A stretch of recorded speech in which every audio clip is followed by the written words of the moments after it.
Meal maker வாங்கினா எப்பவும் ஒரே மாதிரி ட்ரை பண்ணாமல் இந்த மெத்தடை ஒரு தடவை ட்ரை பண்ணுங்கள். டேஸ்ட்டு சும்மா அட்டகாசமாக இருந்துச்சுங்க. வாங்க எப்படி செய்யலான்ட்டு பார்க்கலாம். 200 கிராம் அளவுக்கு மீல் மேக்கர் நான் எடுத்திருக்கேன். தண்ணியை வந்து ஒரு பாத்திரத்தில் கொதிக்க வைக்கணும். அதுக்கு முன்னாடி ஒரு அரை ஸ்பூன் அளவுக்கு கல் உப்பு சேர்த்துக்கிட்டு நல்லா கலந்து விட்டுக்கலாம். இப்போ நமக்கு தேவையான 200 கிராம் அளவுக்கு மீல் மேக்கரை இதில் சேர்த்துக்கலாம். நான் வந்து 2 கப் அளவுக்கு எடுத்திருக்கேன். உங்களுக்கு 200 கிராம் அளவுக்கு தெரியல அப்படின்னா கப்பில் அளவு வச்சுக்கோங்க. இப்போ வந்து இது நல்லா வந்து வேகணும். ப்ளஸ் வந்து இதில் இருக்கக்கூடிய அந்த கழிவுகள் எல்லாம் நீங்கணும். இதுதான் இதோடைய ப்ராசஸ். சுடுதண்ணியில் நல்லா ஒரு கொதி வச்சு முடிச்சதுக்கப்புறம் அதை வந்து தண்ணியை ஊற்றிட்டு நல்லா இந்த மாதிரி பச்சை தண்ணியை ஊற்றி விட்டிங்கன்னா இது நல்லா கூலிங் ஆயிரும். நல்லா சாஃப்டாக நமக்கு அமுங்கிற பக்குவத்தில் சூப்பராக ரெடி ஆயிடுச்சு. இதை வந்து ஒரு ஓரமாக எடுத்து வச்சுக்கலாம். இப்போ வந்து ஒரு கடாயில் இல்லாட்டி ஒரு பேனில் 5 ஸ்பூன் அளவுக்கு ஆயில் சேர்த்துக்கோங்க. இதில் கிராம்பு, ஏலக்காய், பட்டை, ஏலக்காய் வந்து 3 சேர்த்துக்கோங்க. நல்லா வாசனையாக இருக்கும். இது கூடவே நான் என்ன பண்ணுறேன், கொஞ்சம் ஸ்பெஷலாக இருக்கிறதுக்காக பிரியாணி இலைன்னு சொல்லுவாங்கள்ல, பே லீஃப், அதை வந்து ஒரு சின்னோண்டு பீஸை வந்து சின்னதாக கட் பண்ணி நான் இதில் சேர்த்துக்கிட்டேன். இதை வந்து நம்ம கலந்துக்கலாம். அடுத்ததாக இப்போ நம்ம சேர்க்க போகிறது பார்த்திங்கன்னா பூண்டு, 5 பல்லு பூண்டை சின்னதாக கட் பண்ணியிருக்கேன். 1 இன்ச் அளவுக்கு இஞ்சியை வந்து நச்சு இதில் சேர்த்துக்கலாம். நல்ல டேஸ்ட்டாக இருக்கும், வாசனையாக இருக்கும், ஆரோக்கியமாக இருக்கும். இந்த மெத்தடை நீங்கள் கண்டிப்பாக ட்ரை பண்ணுங்கள். சோயா சங்கில் வந்து அதிகமான ப்ரோட்டீன் இருக்குது, உங்களுக்கு எல்லாருக்குமே தெரிஞ்சது தான்.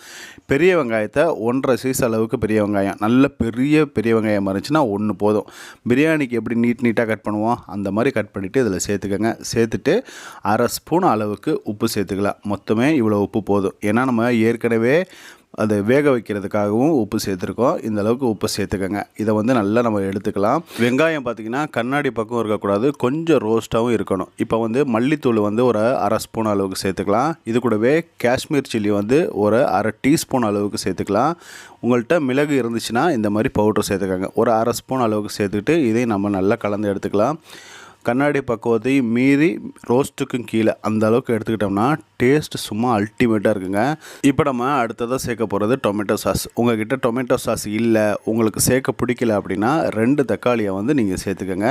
இன்னும் அதே டேஸ்ட்டில் இருக்கும். இப்போ நம்ம இதையும் சேர்த்துட்டு நம்ம எல்லாத்தையும் கலந்து விட்டுக்கலாம். பார்த்திங்கன்னா பச்சை வாசனை போயிடுச்சு, எல்லாமே சூப்பராக ஆயிடுச்சு. இப்போ நமக்கு தேவையான சோயா சங்கை வந்து இதில் சேர்த்துக்கலாம். சோயா சங்குன்னு சொல்லுவாங்க, மில் மேக்கர்னு சொல்லுவாங்க. ப்ரோட்டீன் இதில் அதிகமாக இருக்குது. சிக்கனுக்கு நிகரான ப்ரோட்டீன் இதில் இருக்குது அப்படின்னு சொல்கிறாங்க. விலை ரொம்ப கம்மி தான். கண்டிப்பாக நீங்கள் ஒரு தடவை ட்ரை பண்ணுங்கள். நல்லா மேலேயும் கீழேயும் நல்லா இந்த மாதிரி கிண்டி மசாலா படுற அளவுக்கு எல்லா இடத்துலையும் மசாலா படணும்.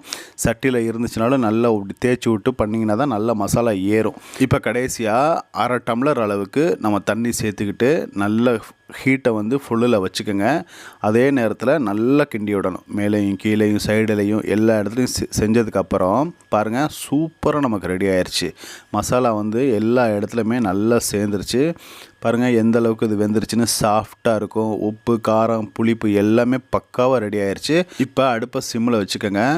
குடமிளகா வந்து ஒரு அரை குடமிளகாவில் வந்து இந்த அளவுக்கு நீட்டாக கட் பண்ணி சேர்த்துக்கோங்க. கடைசியாக நம்ம கருவேப்பிலை 1 கொத்து அளவுக்கு ஃபுல்லாக சேர்த்துக்கோங்க.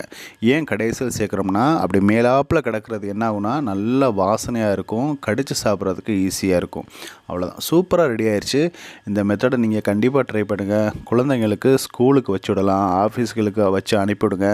நல்ல டேஸ்ட்டாக இருக்கும், வித்தியாசமான ஒரு ரெசிபியாக இருக்கும். சப்பாத்திக்கு தொட்டுக்கலாம், சாப்பாடு எல்லாத்துக்குமே நீங்கள் வந்து இதை ட்ரை பண்ணலாம். ஒரு தடவை கண்டிப்பாக ட்ரை பண்ணிவிட்டு உங்களுடைய கருத்துக்கள் என்ன அப்படிங்கிறத சொல்லுங்கள்.